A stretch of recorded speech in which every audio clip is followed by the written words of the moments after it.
it's random video time, random vlog time. So I've just been watching a lot of J Loves Mac 1 videos. I love Charmaine. She's so amazing. I love her so much.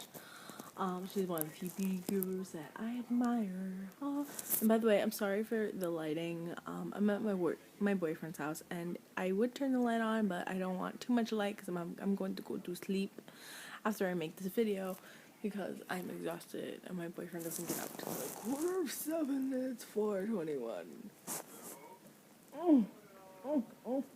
So basically what this video is about, I watched a couple of her videos and I just kind of got inspired as usual. I always get inspired to do videos. You guys know that. Like, I just do it. I see like a what's in my shower, what's in my makeup bag, what's in my travel makeup bag, what's in my beach bag, and I gotta do them. I just gotta do them. But what really, I don't know, I just really wanted to do it. But this is kind of like my breakup story. Now, I've had a lot of breakups in my life. I've had a lot of boyfriends since middle school, so I think I know. But I think my most painful, obviously, was my last one with my ex. Now, I don't like to talk too much about him because he's, you get it, he's not really the best person in the world anymore. He completely changed the way he used to be, and I really don't like that. As you guys saw in my warning video, how, I told you guys basically the nitty gritty. Oh yeah, he, did all this crap to me. So yeah, so that made the breakup even worse. But what really, really set me off about it was, well, I didn't really get into the nitty gritty, but I basically told you guys that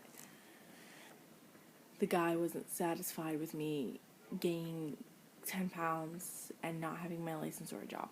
So I really, in my mind, now I look back, I'm like, that's not what makes a relationship. What makes a relationship is you and him and, your compatibility and, what you have in common, what you don't have in common, trying new things and your love for each other that grows. So that's what really matters to me now in my heart, now that I have my amazing boyfriend. But let's really get into this now. The breakup, it happened January 9th, 2010. I remember that day because it was the most miserable damn day of my life.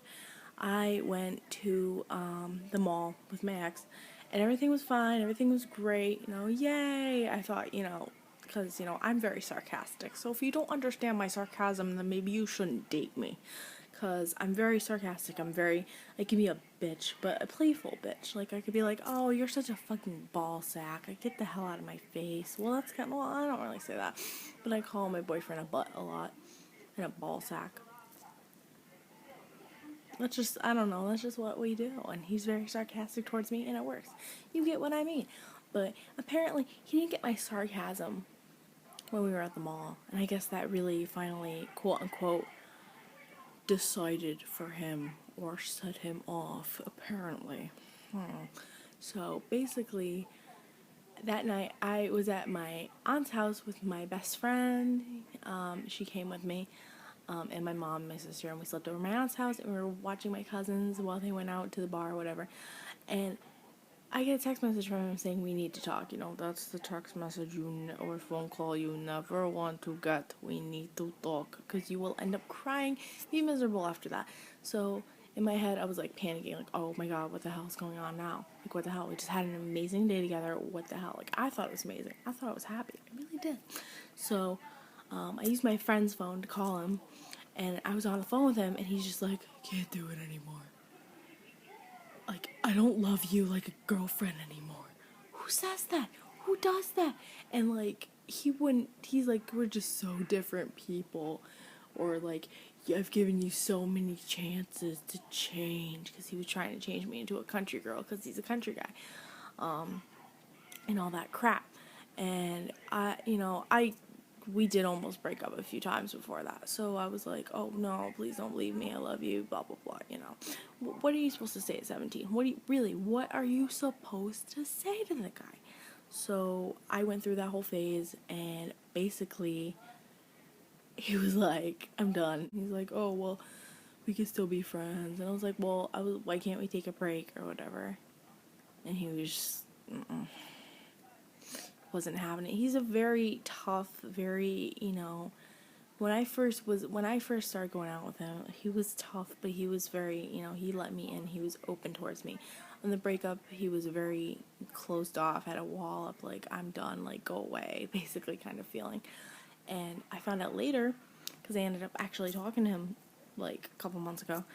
Like, when I told you guys the warning thing, he actually texted me and we started talking again. He was all like, I had to be an asshole for you to get over me.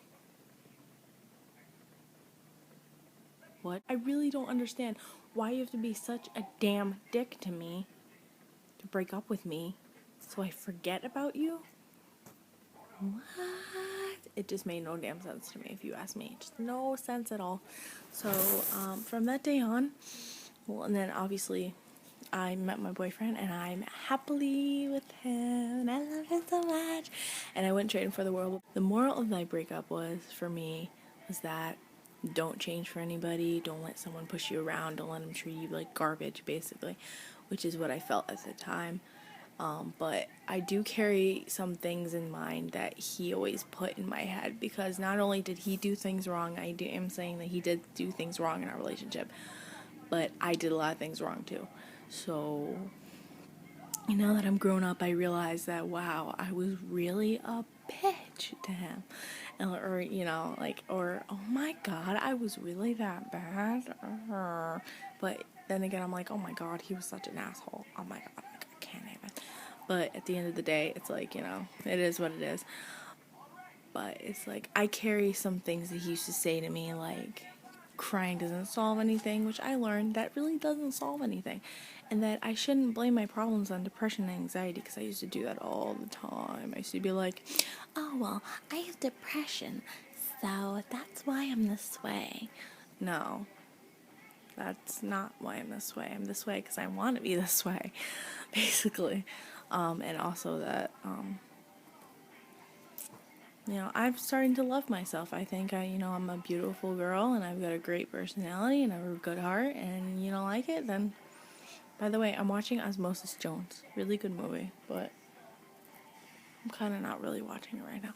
But yeah, I just wanted to share my breakup story with you. Let me know your breakup story, because I would really love to know. I know I kind of got into the little nitty gritty details, but, well, not the nitty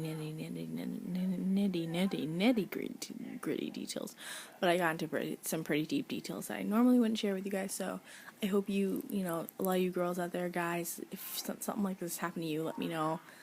I'd love to know, because I feel like I'm the only one that's been, like, basically treated like a piece of trash for a year and 4 months, dumped, and now I'm with the most amazing guy in the world. I love him so much, and we've been together for over 2.5 years, so it's like, you see the difference. The difference between my relationship then with my ex and my relationship now with my boyfriend. Then I was very immature, I was very kind of bitchy, and he was very asshole. He turned into an asshole really quickly. And we started to kind of, like, lose, like, we weren't as much best friends as we were anymore, or, like, it was basically kind of like a I'm just gonna use you kind of thing. It was really weird. Like, I didn't like that feeling. But with my boyfriend, it's like we can be best friends and laugh and joke and tickle and cuddle and love, but we can, we can do a thing. We have that best friend thing that, like, I never thought I'd have with a guy. And we have that, just that love and that, like, passion for each other. Like, I don't know. I can't explain it. I'm just so madly in love with this guy. I've never ever felt like that before. I thought I did with, with the ex, but no, that wasn't love. I don't know what to say about it. I just love him so much. It's like one of those crazy things. Like, I never thought that after 2.5 years that I would still have such strong feelings for this guy. I really never thought that would happen for me. So I guess I really am head over heels in love. Because I noticed a lot with, like, the guys I used to go out with in the past, that I would get so bored or sick of them after, like, a certain amount of time. That's what happened with my ex. And it happened with, you know, a ton of them before, but, you know, like, I never felt like this before. But yeah, like I said, moral of the story is, don't let anybody change you. Treat you like shit. If they do, you kick their motherfucking ass in. I'm sorry, I'm like so like Jarmaine-ish today. I've been watching so many of her videos, so that's probably why I'm like high energy, but low. But yeah, so I hope you guys enjoyed this video. I'm sorry for the lighting. I'm gonna go to sleep now, and this video will be up on Friday. So what's Friday? Friday's the 20th. Oh, July 20th. So hope you guys have a great July 20th. I hope this video was also helpful to some of you girls that, you know, if you've gone through something like this, listen to me. You are not alone at all. You're not alone. Really. Seriously. We've all been through it. It's just some more bullshit. And, you know, once you find that right guy that, you know, wants to be there for you and love you and be your best friend, sex is not necessarily important. But what's important is that connection and that best friend and just everything. Once you find him and he's your everything, do not let him go. You let him go, I will hunt you down. Bye, guys.